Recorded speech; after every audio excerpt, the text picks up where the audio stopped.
Hello friends, welcome back to my channel.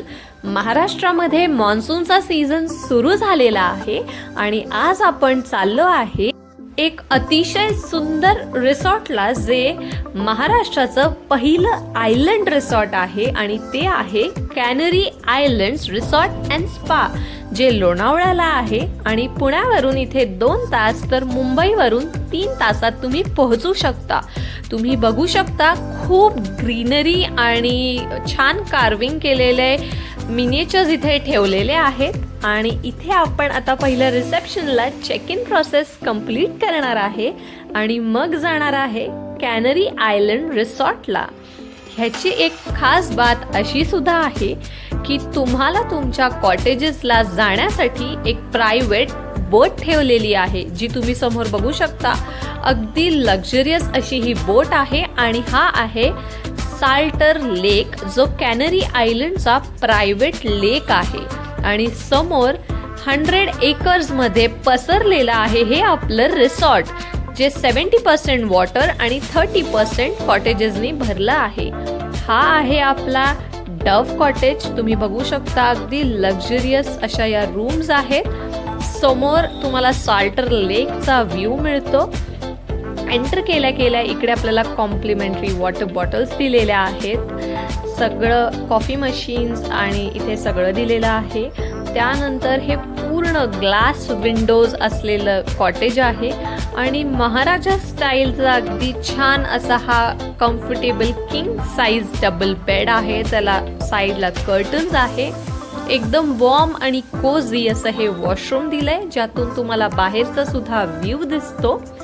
ह्या room कॅटेगरीची costing आहे around 19,000 per night, including breakfast and taxes. खूप पाऊस झाला आहे तर समोर अशी धुक्याची चादर पसरली आहे. इथून आपण जाणार आहे आता वुड पेकर कॉटेजकडे. ही एक सेकंड कॅटेगरी आहे, ज्याची कॉस्टिंग साधारण 13-14,000 येते. हे बेसिक कॅटेगरीचं कॉटेज आहे. आणि तिसरं कॉटेज टाईप आहे फ्लेमिंगोज, जिथे आम्ही राहिलो होतो.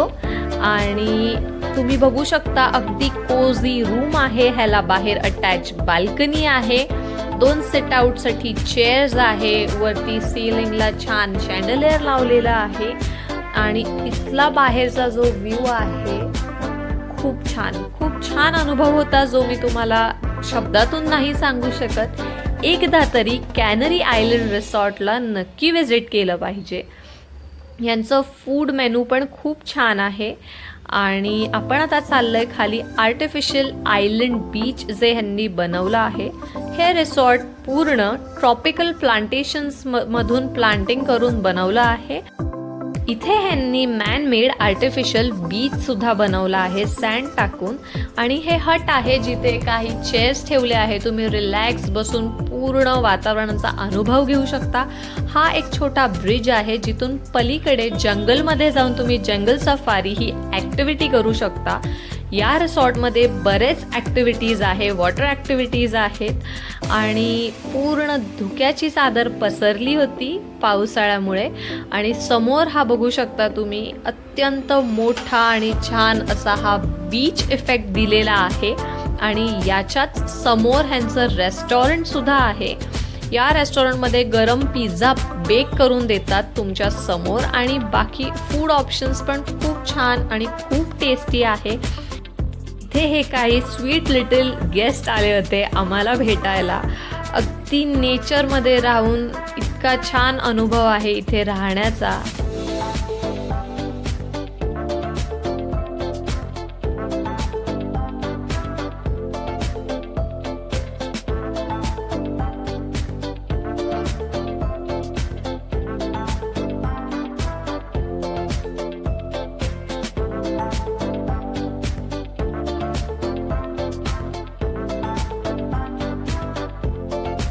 पूर्ण निसर्गाच्या मध्ये हे रिसॉर्ट आहे आणि साईडला तुम्ही बघू शकता अतिशय छान असे ट्रॉपिकल प्लांटेशन केलं आहे. त्यातून हा जिना आपल्या रेस्टॉरंटकडे जातो. रेस्टॉरंटची इन हाऊस वाईब पण खूप कोझी आणि वॉर्म आहे. खूप छान हॉस्पिटॅलिटी आणि सर्व्हिस मिळाली आम्हाला इथे. ह्यांचा ब्रेकफास्ट जो कॉम्प्लिमेंटरी होता तो पण खूप छान होता. तर तुम्ही कॅनरी आयलंड रिसॉर्टला नक्की विजिट करा. आणि ह्यांचा टॉपला आहे हा इन्फिनिटी स्विमिंग पूल.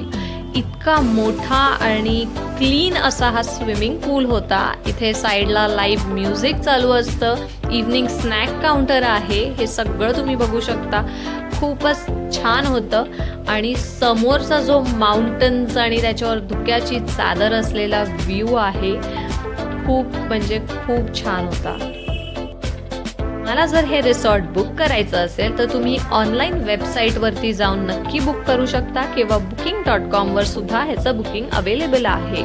त्यानंतर आम्ही काही वॉटर स्पोर्ट ॲक्टिव्हिटीज केल्या. कायाकिंग, स्पीड बोट, पॅडल बोटिंग अशा बऱ्याच वॉटर स्पोर्ट्स ॲक्टिव्हिटी अवेलेबल आहे ॲट एक्स्ट्रा चार्ज.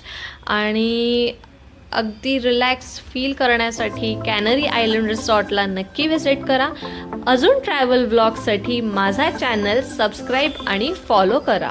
तुम्हाला माझा हा व्हिडिओ कसा वाटला हे मला नक्की सांगा. तर चला भेटूयात पुढच्या व्हिडिओमध्ये. Stay tuned.